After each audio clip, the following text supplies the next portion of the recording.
This is the list of where to go from Bloomberg Pursuits. That's It's right. like our favorite thing to talk about each year because it's like Yes. you fantasize about where you're going to go and then you realize you're actually not going to go to any of these places Don't if you're say me. that. Don't do that already. Okay, how do you put this list together? Because you obviously did not go to all these places. This is a year-round effort. Did you go to all of these I places? did not go. It Okay. would take literally the entire year to go to all of these places. There are 25 places on the list, so I'd have to be somewhere new every 2 weeks. You could to check get a them private out. jet and do it. Please ask Mike Bloomberg to make that happen. That would be a dream. My family would kill Suggestion me. box it goes. So tell us how you do this and how you work with the team to like come up with all of this. Absolutely. This is a massive undertaking. It really takes a village, but it all starts with Google spreadsheets in which we start tracking the massive hotel openings, the airport upgrades, the different infrastructure projects that are happening around the world, museum expansions, you name it, anything that a traveler would care about, we're tracking it. And when we start to see little pockets of activity bubble up in a particular place, we earmark it. We put it in a pile, it's on a long list. And over the course of the year, we cut that long list down to the 25 most exciting places that we can find. How long is the list initially? Is it a lot? Is it over 100 names? I wouldn't say that it's 100. Oh, okay. But we take great care to make it geographically representative. We want to have places from every corner of the world. We want to have places places you've never heard of, surprising places, affordable places, some splurgy places. We really want it to be a perfect jigsaw puzzle that will hit everybody's buttons. Okay, so let's talk about some of your personal Yes. favorites on this list. Where do you want to start? I'm dying to go to, oh my God, so many of these places. But can we talk about a place that's been on my bucket list forever? And Please. now is the time. Yeah.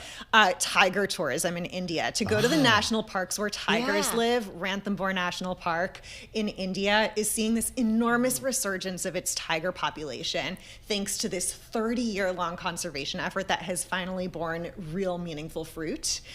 So much so that these luxury hotel companies throughout India are really investing in developing these phenomenal safari lodges on the fringes of the national parks. So it's not only a better chance of actually seeing tigers now, but the digs are really fancy. You're talking are we talking tents? Are we talking, what are we talking We're here? talking very opulent Okay. tents. Like very, very glamping, opulent. if you will. Oh, yes. Take the most fancified safari lodge that you've seen in Africa, add that kind of Maharaja styling to it, and that's what we're talking about. You in? A little, yes, totally. Little flex. I was on a work trip in India, went to kind of the Taj Mahal we had a day or overnight to go see it. And, you're in kind of the towns and you're just surrounded by people and elephants and monkeys. And then we went somewhere for brunch and it was very unexpected, but it was unbelievably posh and just gorgeous. I was amazed at some of the resorts No that have just tigers, popped though? up.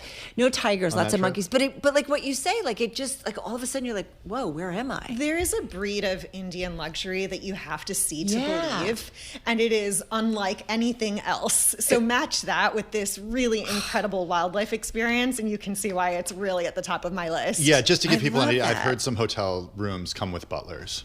Oh yeah, Like, absolutely. so- And this is pushing the standard that's already high. So this is going to be really, really a next level place that's going to get more and more popular, especially as the tigers continue to do well. Super expensive? It doesn't have to be. Okay. There are a variety of accommodations, and it's really, you can make of this what you want. But suffice it to say that the most exciting opening that's coming in the next year will cost $2,200 per night. Okay, that one's up there on the spectrum. Okay, good to know. what else is on your radar for So next let's year? go completely Yes. opposite corner of the world, but still wild and rugged and surprising. Let's talk about Barreal in Argentina, which I'm just going to roll the dice and say you've probably never heard of it. I haven't. Because Have you heard nobody of it? in our Buenos Aires bureau No. had really Yeah. ever heard of it, except for one person whose mother-in-law had a house there. Oh my gosh. So take us there. Take us there.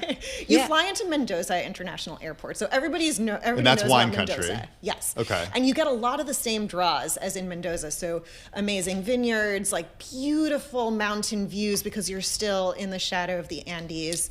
Cheesemakers. I mean, imagine the best Argentine picnics and gaucho-style cookouts. It's all here. Yeah. But nobody knows about it. And on top of that, you get these unbelievable lunar-like plains that have actually formed in the shadows of evaporated lakes. This is otherworldly stuff.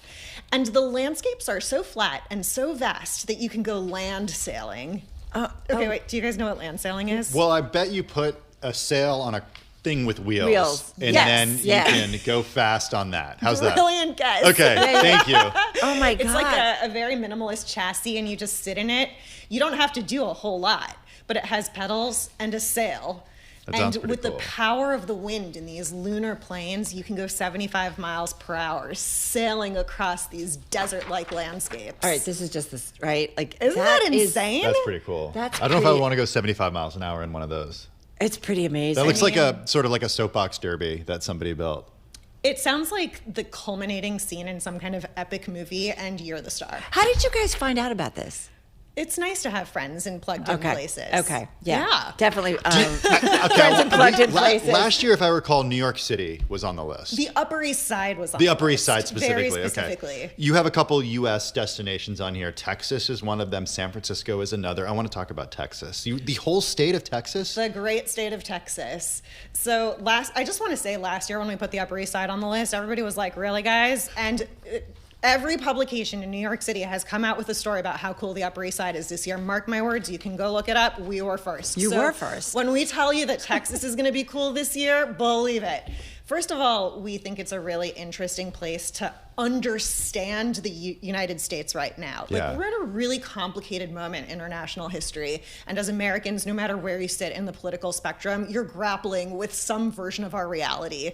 Texas contains all of those realities. And it is such an interesting place to start breaking down the divisions of our cultures.